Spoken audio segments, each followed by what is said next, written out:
You are listening to the Fitz Rock Podcast, interviews where we explore the transitions and shifts of life.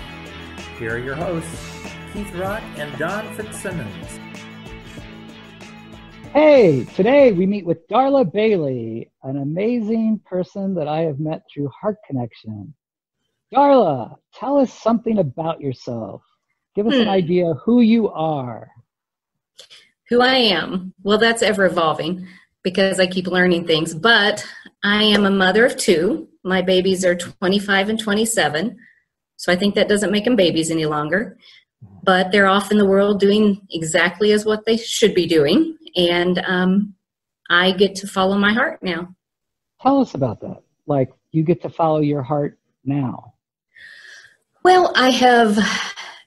The last few years, I went through breakthrough in 2014, the fall of 2014. And to say I had been dragging around decades of baggage would probably be an understatement. So I started putting things into place that were self-caring.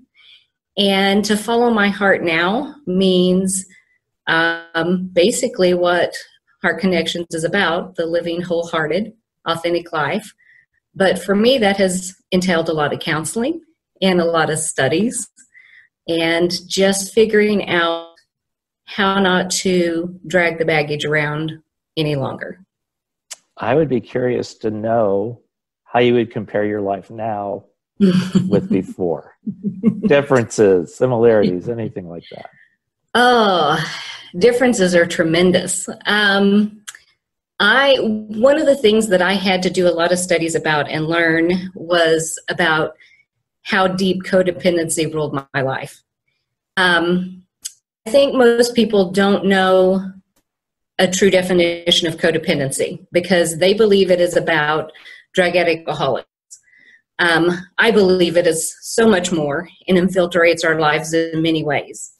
So for me, it was learning exactly what it was and how deeply it affected me. Say a little bit more. How did it affect you? How did it affect me? Let's see. I had a wonderful knack for toxic relationships.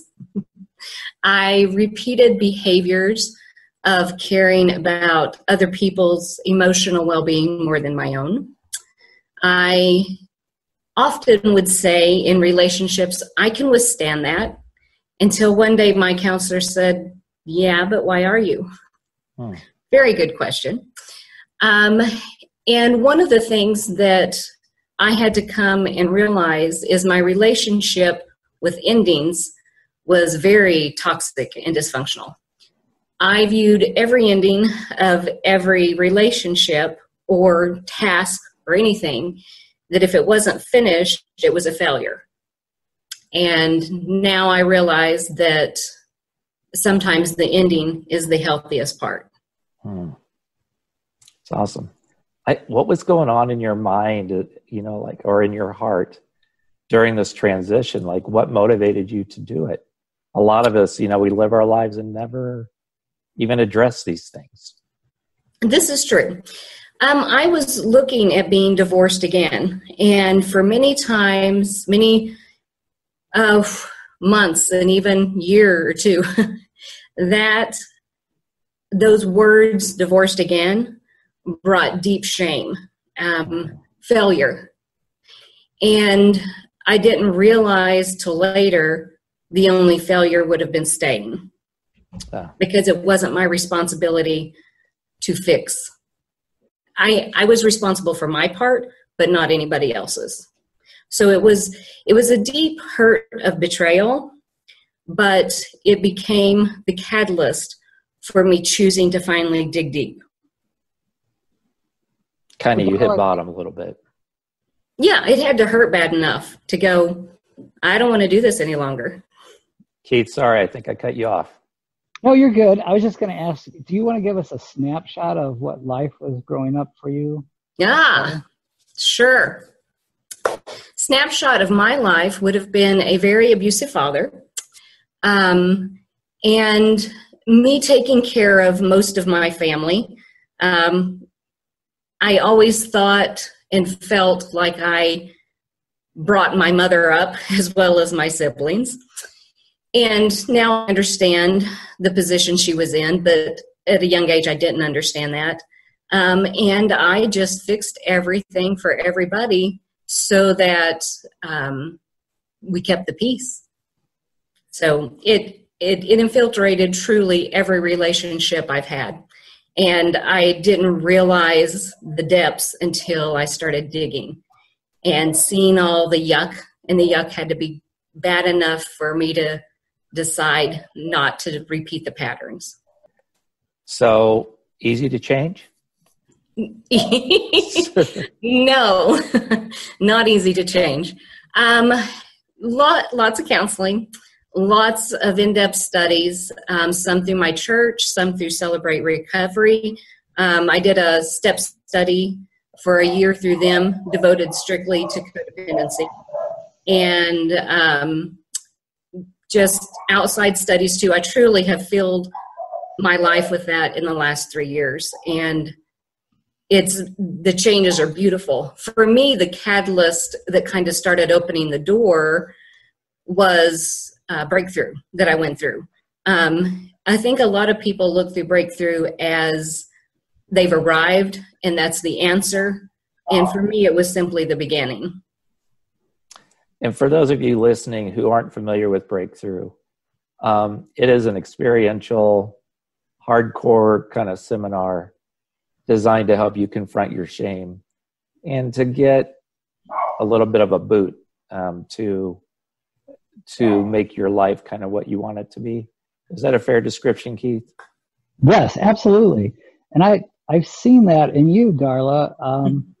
Are there any particular things, either in childhood or in marriage, that could give us a snapshot of some of the trying things you've had to overcome? I think it's easier to list the nots than what's on that list. Truly, from my childhood, from physical to emotional abuse, just down the line. My mom is an amazing enabler, which I learned well, right? And truly, even in my family of origin, between my brothers and sisters, still to this day, except for one, nobody wants to talk. Everybody still wants to push everything under the rug. We don't talk about simple things like broken bones. They can now not have happened, is the way people would like to view them. Just stories that I've known all my life, all of a sudden people, I don't know if it's time or just the in-depth of the enabling, or I really don't know for other people. I wasn't ever one that forgot what happened. So it's hard for me to understand. Like, I have a sister and she very much had no memory of many, many years of her life. And that's just something I don't understand, because I don't forget those things. I would prefer to sit with them, live with them, deal with them, and then not repeat them. So what's it like when you go back to visit those folks? It's hard in some ways because they don't speak the language. They truly, sometimes it's me accepting that our relationship is talking about the weather. And to them, that is good. And I have to be okay with that, because if not, I'm setting expectations that they never agreed to. And if they don't want it for themselves, you sure cannot drag somebody through this process unwillingly. It doesn't work. Yeah. So a lot of surface talk, but yet I have to know to them that still means love. It's the time that we spend together to them that's important. And for me, it's the hearts meeting authentically together.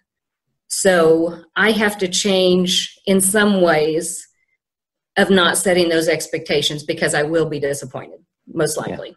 And do you still have a relationship with the person or people who abused you?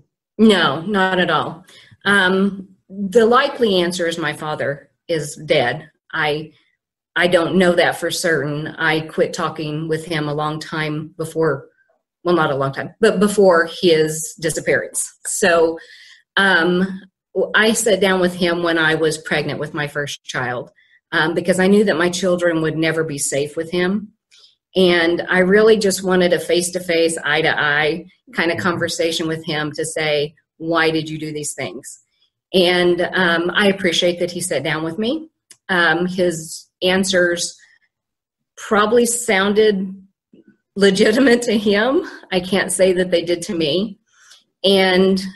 But I did appreciate that time because it did allow for some closure and he denied less what he had done than I had seen him do before. So for me, it was a certain amount of closure. And I asked him just to not be in my life at that point. So, and honestly, that was one of the most loving and respectful things he did ever for me, was to respect that wish, because honestly, I wanted my children safe.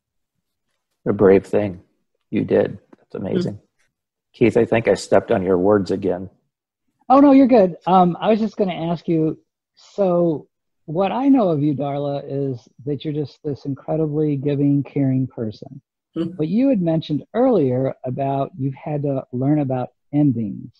So tell me a little bit about what you mean by that. Well, I'm a big fan of Dr. Henry Cloud. And Boundaries was great, but his book, Necessary Endings, was even better to me. And that partly was because of my just dysfunctional relationship with endings. Truly believing that any ending was bad, that I would go down in flames for something not to end. And what I didn't realize, I was going down in flames by staying in relationships that were very unhealthy. So to change that, I had to realize truly that life produces more relationships than we can sustain, right? One of the reasons I love Dr. Henry Cloud's book is it goes from personal to business aspects. And that's always very interesting to me because the business that I run it very relationship based. I'm a 2, by the way. So that is no surprise. But so to read a book that I could take from my personal relationships through my business really got my attention. On the personal level, understanding that life is going to produce more than we can sustain well. He very much equates it to a rose bush, that the rose bush has to have the master gardener, somebody with experience, to do the correct pruning, or it's never going to be that beautiful rose bush that we are wanting. Now, for one thing, does that mean all relationships that don't meet that goal need to be dismissed? No, because sometimes flowers are tulips, and they're beautiful tulips. They're just not roses. So part of it is defining the goals I wanted in the relationships around me. To know that if I say I'm producing a rose bush, then everything I do needs to go towards that goal. And for me, that definition was healthy, life-giving, authentic, real relationships. That was my goal. So I had to move towards making moves in myself where I could hold up my end of that bargain, because it's not about one side or the other, it's both. And part of that was accepting that some of them are tulips. They're just not the rose bush. So they're not going to be where most of my focus goes. And that's fine. It doesn't mean I have to not pay attention to all those, but it means I choose where most of my energy goes. In my life now, I have 6 people that the good, the bad, the ugly. They know me inside and out. I can be bad, I can be good, and I am loved for who I am. And those 6 relationships are so very important to me. They're all a little bit different, but they are so important that these are healthy people, that there are people that want to have those armor down, as I would say, type of relationships. That is hugely important to me, because I truly spent about 45 years armored up. I would put on that pretty face, and I would smile, and I would know everything you need to try to make that happen. But you probably didn't know who I was, because I didn't know who I was. Mm-hmm. So it had to be laying down that armor, vulnerability, always a big part, always difficult, and learning grace. Grace was a part of it, because in itself as well as for others. Being loved for exactly who I am. And for me, that first came from my identity in Christ. Understanding that, knowing who he created and how he sees me, that was a beautiful piece of the puzzle. Darla, can you talk just a second about, you talk about your relationship to Christ and who you are in him. A lot of Christians would feel like, I need to reach out to people. I need to be helpful to people. I need to hang in there with people, regardless of how they treat me. Can you talk to me a little bit about how you worked that out? Oh, that's a hard one, and I still work on it daily. What I know is it's a weakness for me, so I know to watch out for it now. There's no point in my life that I'm healed. It's a process, and it's an ongoing process. But I think you don't have to tell any twos that they need to help people more. Uh-huh. It's kind of a done deal. We do have to concentrate on self-care and understanding if things are healthy for me or not. So things that I cannot do or I won't do, I choose not to do, are being responsible for somebody else's emotions and feelings. That isn't my responsibility. I can't fix it for them, and therefore I can't be responsible for it. For me, it truly is stepping back and not being attached to the outcome. I truly need to be true to who I am and let the outcome be what it is supposed to be. If you go back to the rose bush, you are not supposed to, every one of the buds is not supposed to produce the end beautiful rose. Some of them will take too much of the resources, and they are dying or dead, or they are terminally sick and not going to get well. And if I keep all of them on that rose bush, I'm never going to get the beautiful, healthy roses or relationships that I choose now. So I have to be willing to prune. But to me, part of that was the relationship of what I thought that pruning was. And if you ask me intellectually, pruning is absolutely necessary, black and white, no problem. We just go get done what we need to do. If you ask me that same question emotionally, entirely different. It was about, oh my goodness, I could hurt their feelings. They might need me, because everybody needs me, right? I could so help them. All these things that have nothing to do with my part of a relationship. And so understanding to let go of the emotional side of that, and knowing that not only are some endings in life necessary, but it's healthier for the ending.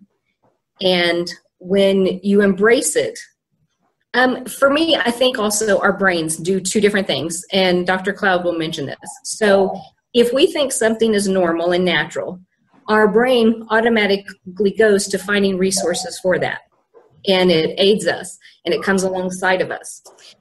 But if we think something is wrong or a threat, automatically fight or flight. And therefore, our body is almost going against that thing that may be very necessary to do. And I think that's where I spent a lot of my life, running around trying to pick up all the pieces, trying to make things look like they were better than they were, and being responsible for other people's feelings and emotions. And just for people who aren't familiar with what a 2 is, it's a reference to a typology that's part of the Enneagram. And if you haven't looked into that, I would highly encourage it. But Darla, give just a brief summary of what a 2, characteristics of a 2. Oh, I think everybody should have a 2 friend. We're awesome. I put as many around me as I possibly can. 2s, we are called the helper. And when we are in a relationship or truly just in a room, we know probably what everybody needs in that room. And we try to go around fulfilling those needs. An unhealthy side of that is we do it without being asked for help. And we take too much responsibility for that. Healthy is just that we know that people need stuff, and we are usually very giving people. That's the wonderful side of it. I think especially for 2s, it is easy to fall into codependency. Very, very easy. And that would be the unhealthy side of it too. Yeah, thank you for that. Anything, Keith?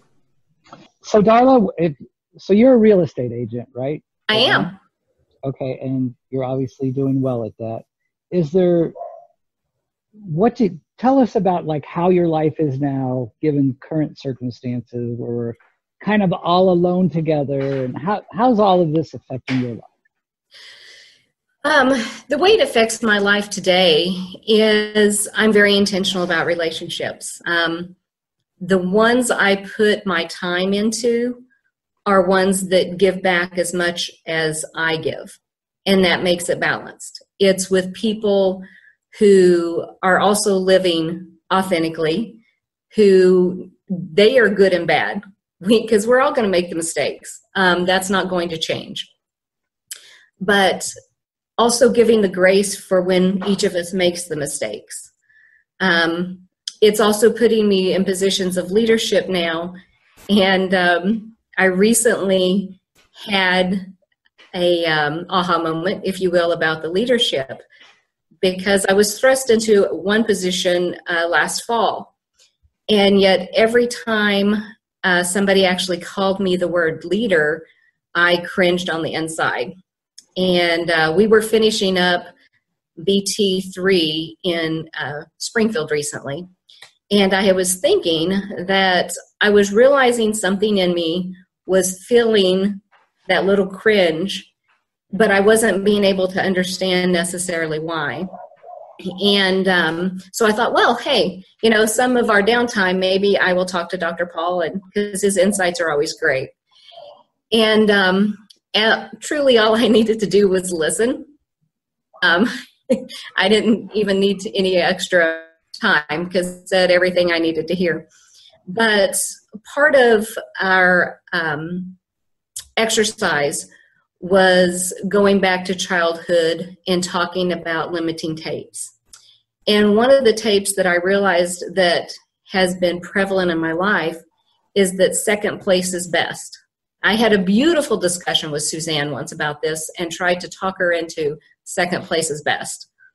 Needless to say, I did not win that discussion. Or maybe I did. But I did learn something from that discussion. And I truly would have been a person, if there were 5 people and 4 chairs, I would tell you, hey, take that chair. I love sitting on the floor. And that's not wrong. That seems like a nice gesture. But I was doing that 40, 50 times a day about everything because everybody was supposed to be before me. I didn't believe that I held my place in this world and had a right to do so. And when I realized the word leader was bothering me, I came back to the 2 and 2 that I put together, listening to Dr. Paul talk, was my father actually put that into play when I came home from the hospital. And he had told and set up with my mom that even nobody gave me a present unless they brought my older sister one too. Nobody could do anything for me if she didn't have it first or best. And through my childhood, it was always like that. even an example of when I was a teenager, they actually gave her a car on my birthday. So it was just always, you are second, you are second, you are second. You have no rights to hold that first place or to be worth that. And I realized that's what I was mingling with the word leader.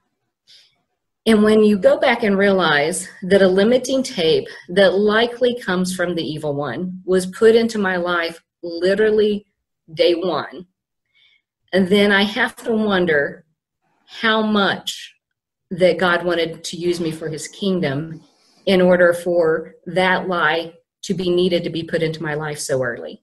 So it was a very aha moment for me to realize it's an absolute lie and it can be discarded.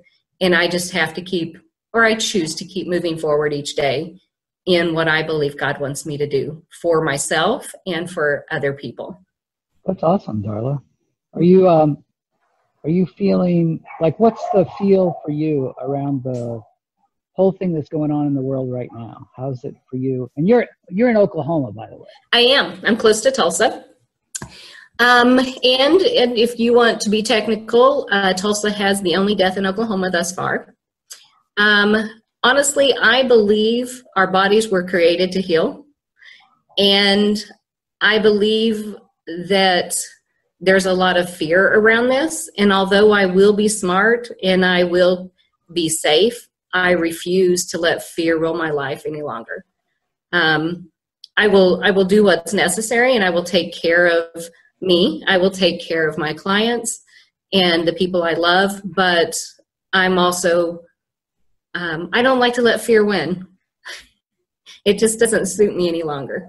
I love that, Darla. Is there anything, Don, you'd like to add or ask Darla? I am good, I think. Darla, you've been so open and forthcoming. I just appreciate it so much. Yeah. Thank you. Well, it is something that I have realized more and more, that I have my story for a reason. And when it comes to a time when it can help others, then that is exactly why I have it. I now know in my life that what I was fighting to keep a few years ago, that God had so many more beautiful things on this side. It's something you fight to keep something that later you realize you were holding on to something that didn't even fit you, that wasn't the best. It was just what was there. And so, you have to give up what's not good to get the better, or even what's good to get the best, either way. And it's that any of those relationships were bad in a sense. They were bad for me, and how healthy I was in them, and therefore how healthy the relationships were. So this side of it, I feel like I get to live a life with my arms open, not fearing what comes next, but happily embracing what comes next. And that is a place I didn't live for 45 years. And it is just open-hearted. It's beautiful. And I now wouldn't trade that for anything. That's awesome. I do have one more question, Keith, Sure. if that's okay. Sure. And Darla, so what would you as an adult look back and say to your child? Actually, I haven't always thought about her much. But even this last Christmas, one of the things I did was, and it may sound silly, but my Christmas tree ornaments I made, and I made them all from pictures of the important people in my life, my tribe. And those were my ornaments. And one of them I made was of me as a little girl. Mm-hmm. She got to go on there because I used to kind of just shove her back, ignore her, and it was protecting her. And what I know now, she was a joyous ball of energy that made people laugh, funny. Like I would just have the best time with her now. And most of my life, I just kind of pushed her back, keep her safe, keep her down. hider, and people might not like her. She might be too much. And now I think she is just hilarious, and I enjoy embracing her now. Well, Darla, thank you so much, because like the last couple minutes, you've just been giving us a great message for us all to carry on and consider. Is there anything you'd like to add in closing? I think the most important thing for me in the necessary endings was understanding that my intellectual reaction to an ending and my emotional reaction to her ending were two very different things. And if I didn't accept them as a natural part of life, because everything has seasons, then I was keeping myself in a place where I could never level up.